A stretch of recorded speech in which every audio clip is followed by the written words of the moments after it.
ഹരി ഓം. ശ്രീമൻ നാരായണീയം 72வது ദശകം. അക്രൂര ആഗമന വർണ്ണനം. കംസോത്ഥനാരദഗിരാ വ്രജവാസിനം ത്വാം ആകർണ്യ ദീർണഹൃദയഃ സഹി ഗാന്ധിനേയം ആഹൂയ കാർമുകമഖച്ഛലതോ ഭവന്തം ആനേതുമേന മഹിനോ ദഹിനാഥ സായിൻ. അക്രൂര ഏഷ ഭവദംഘ്രി പരശ്ചിരായ ത്വദ്ദർശനാക്ഷമമണാക്ഷിതിപാല ഭീത്യാ തസ്യാജ്ഞയൈവ പുനരീക്ഷിതും ഉദ്യതസ്ത്വാം ആനന്ദഭാരമതിഭൂരിതരം ബഭാര.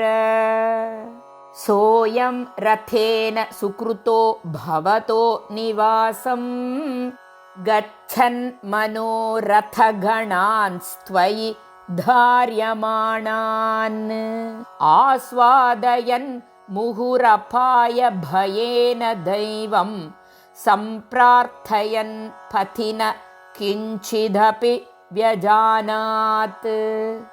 ദ്രക്ഷ്യാമി വേദസതഗീതഗതിം പുമാംസം സ്പ്രക്ഷ്യാമി കിം സ്വിദപി നാമ പരിഷ്വജേയം കിം വക്ഷ്യത്തെ സ ഖലു മാം ക്വനു വീക്ഷിതഃ സ്യാദ് ഇത്തം നിനായസ ഭവന്മയമേവ മാർഗം.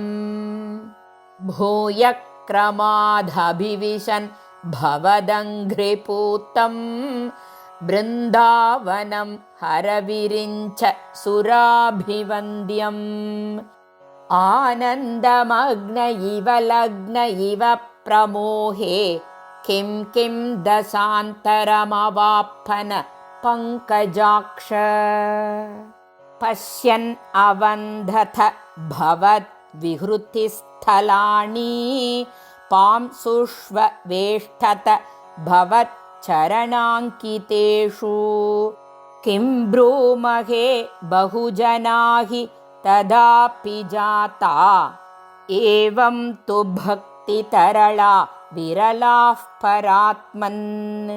സായം സ ഗോപഭവനാനി ഭവച്ചരിത്ര ഗീതാമൃത പ്രസൃത കർണ രസായനാനി പശ്യൻ പ്രമോദസരിതേവ കിലോഹ്യമാനോ ഗച്ഛൻ ഭവദ്ഭവന സന്നിധിമന്വയാസീത്.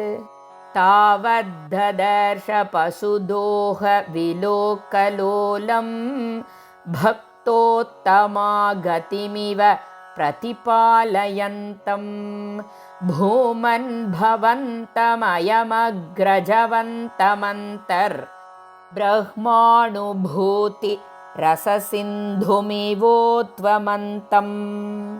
സായന്തനാപ്ലവ വിശേഷ വിവിക്തഗാത്രൗ ദ്വൗ പീതനീലരുചിരാംബര ലോഭനീയൗ നാതിപ്രപഞ്ച ധൃതഭൂഷണ ചാരുവേഷൗ മന്ദസ്മിതാർദ്രവദനൗ സ യുവാം ദദർശ.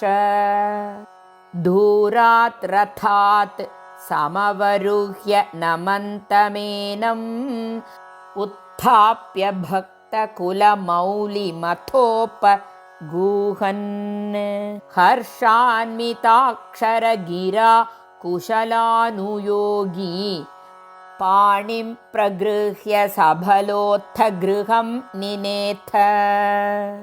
നന്ദേന സാകമമിതാധരമർച്ചയിത്വാ തം യാദവം തദുദിതാം നിശമയ്യവാർത്താം ഗോപേഷു ഭൂപതി നിദേശകഥാം നിവേദ്യ നാനാകഥാഭിരിഹ തേന നിശാമനൈഷീഃ. ചന്ദ്രാഗൃഹേ കിമുത ചന്ദ്രഭഗാ ഗൃഹേണു രാധാഗൃഹേണു ഭവനെ किमु मैत्रविन्दे धूर्तो विलम्बत इति प्रमदाभिरुच्चैः आशाङ्कितो निशिमरुत्पुरनाथपायाः। श्रीगुरुवायूरप्पा चरणौ शरणं। गोपिका जीवनस्मरणं गोविन्द गोविन्द। श्रीहरये नमः श्रीहरये नमः श्रीहरये नमः।